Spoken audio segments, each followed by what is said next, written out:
itu belum. Nah coba itu si Andri kan yang nanya. Jadi bagaimana cara menjaga komunikasi?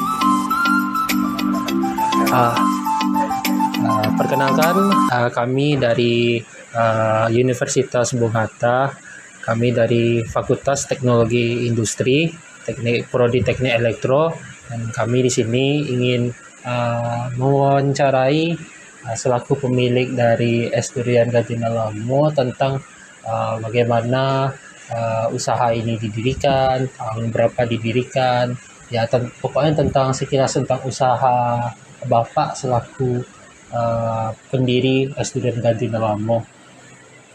Oke, baiklah, ini adik-adik ya.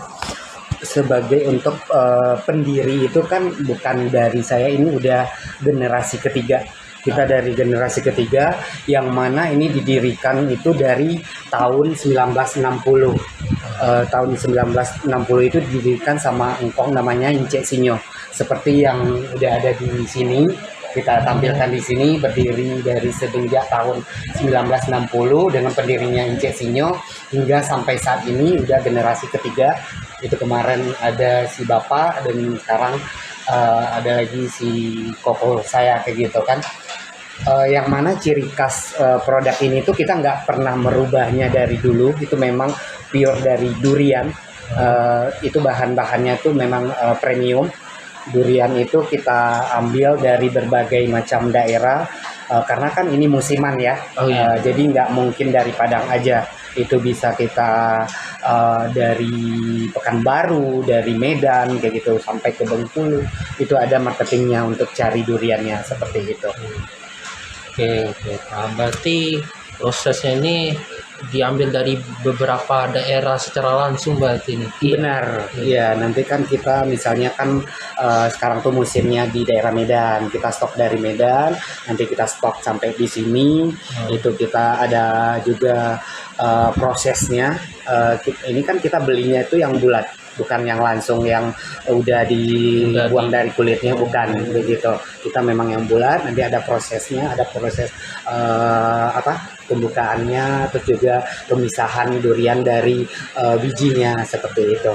Berarti ini emang buah durian segar berarti. Iya, yang top. Makanya kan dari awal kita bilang ini kita memang bahannya itu premium, memang pure durian seperti itu.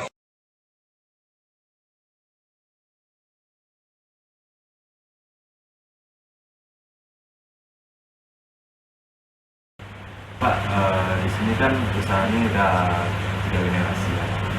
Untuk strategi pemasarannya selama 3 generasi itu gimana?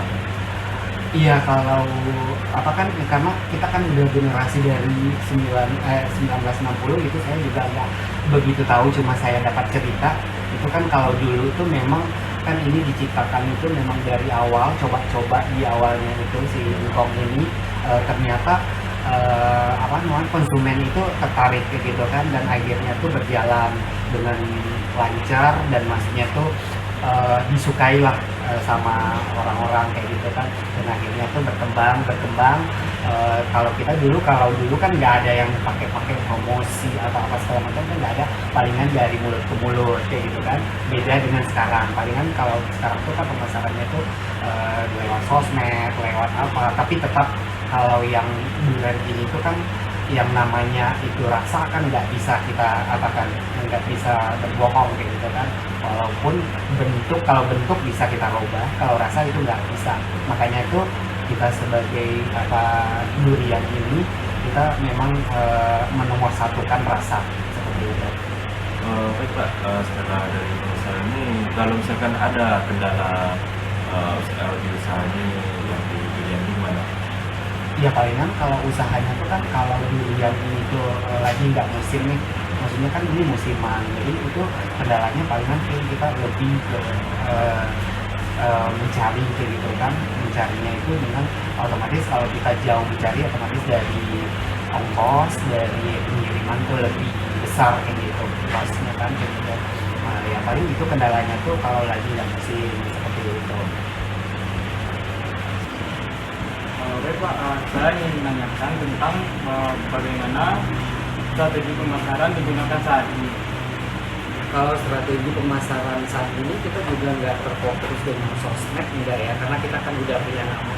Satu kan nama, dan satu lagi kan seperti saya bilang sebelumnya, orang-orang udah tahu lah kayak gitu kan, dan juga ini kan karena udah lama, kita udah bekerja lama, dan nama kita juga udah maksudnya pun udah dikenal ke berbagai daerah dan juga se Indonesia, bahkan juga udah keluar kayak gitu. Kita juga udah pernah di lewat di luar seperti Malaysia, Singapura gitu. Jadi udah nggak perlu lagi kita yang kayak yang harus viral, yang harus ke sosmed, nggak perlu itu.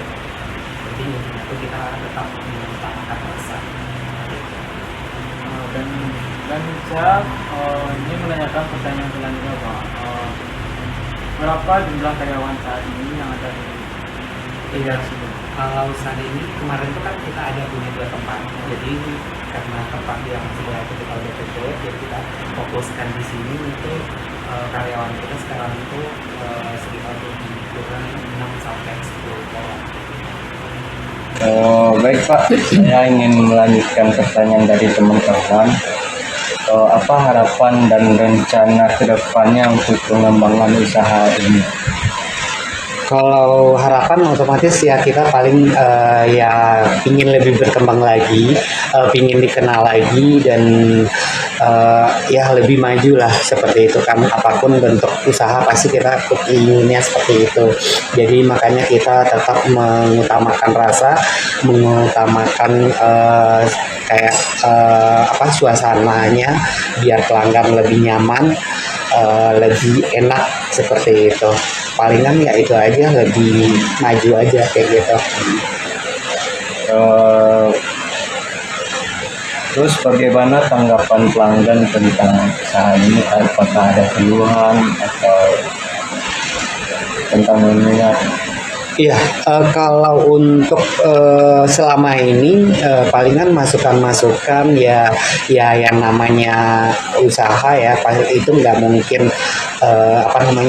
nggak mungkin lancar-lancar aja kayak gitu kan. Apalagi soal makanan ini kan kita bergerak di bidang makanan, itu kadang ada yang komplain gitu, tapi yang sejauh ini nggak banyak karena kita seperti halnya tuh kita tetap ke rasa, dan kita tetap itu mengutamakan itu. Jadi sejauh ini aman.